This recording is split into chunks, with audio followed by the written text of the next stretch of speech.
Hi guys, it's Rohan here, and I wanted to talk about how I was able to get so many internships from the time I started college to when I ended college. And before I talk about that, I'll give a little description about myself. So, my name is Rohan. I graduated from the University of Houston last December. I graduated with a degree in mathematics, and I realized coming into college that most math majors have zero internships when they graduate.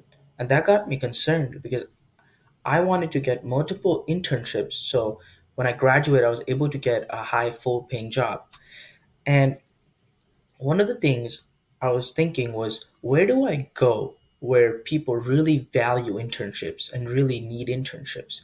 I realized that business majors really need internships to get a full time position because it's very competitive in the business world. So I researched a lot of different organizations in my university and I narrowed it down to the Asian Business Student Association, ABSA. And one of the reasons why I joined a business org was that a lot of people together are helping each other, help with resume, help with prepping for interviews, figuring out how to better your resume, networking, resume help, could be prepping for interviews, having a coffee chat, all of those small things. And after the event, companies also network with people from the organization.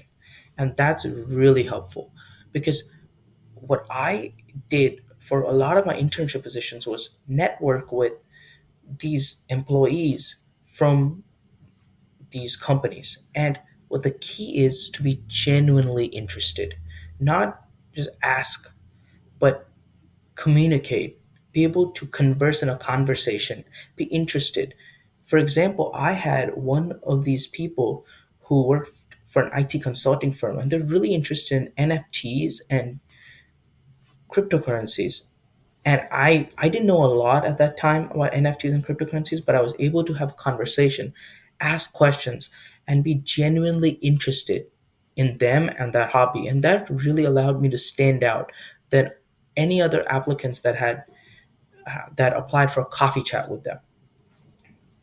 That's a game changer because they'll remember you, and they'll be in the you'll be in the top of their mind because they'll be thinking about a genuine conversation they had with someone and they were someone who's interested in what they were talking about.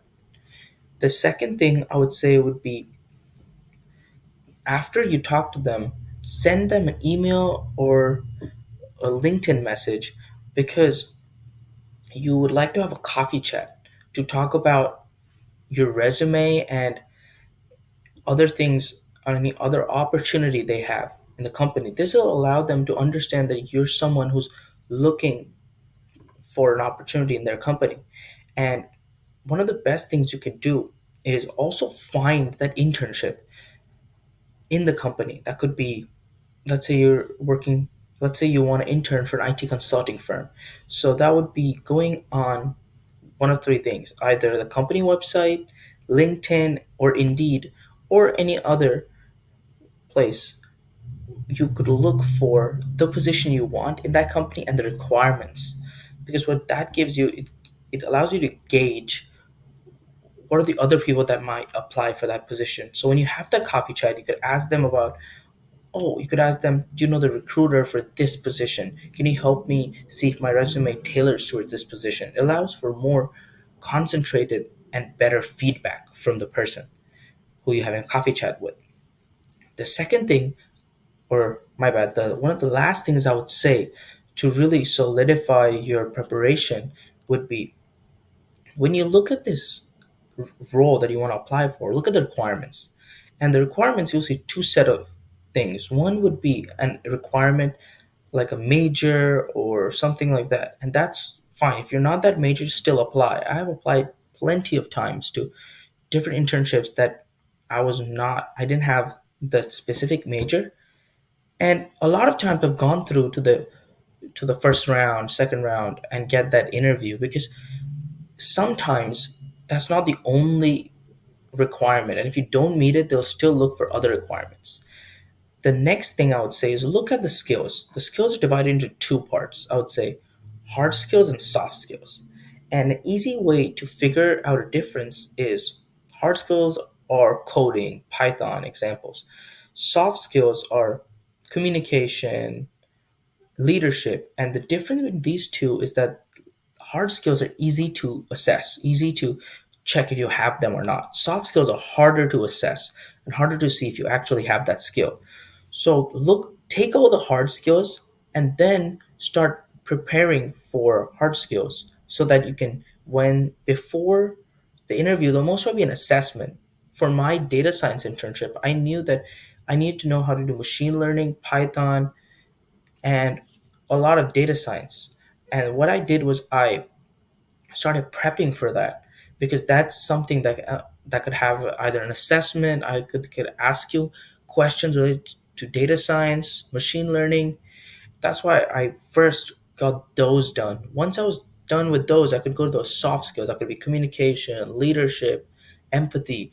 And once you get that done, they'll really prepare you for an interview.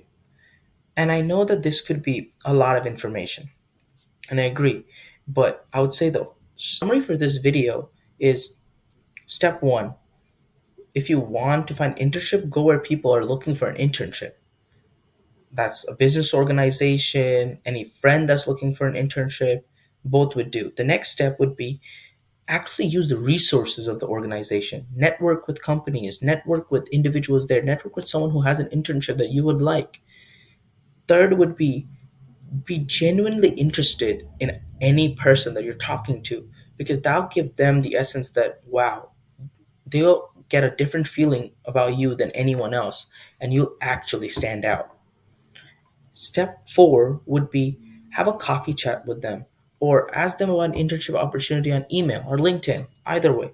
And the fifth would be look at the internship opportunity and then gain the hard and the soft skills while you're having that coffee chat or while you found the hiring manager because the person on the coffee chat linked connected you with them. Because when you may get that interview from the hiring manager, you'll be ready with your hard and soft skills. And that was what I wanted to talk about today. If you'd like to get more information on how to stand out online, how to prepare for interviews, and be able to have tips on resumes, please see the next video on all of those things. Thank you so much.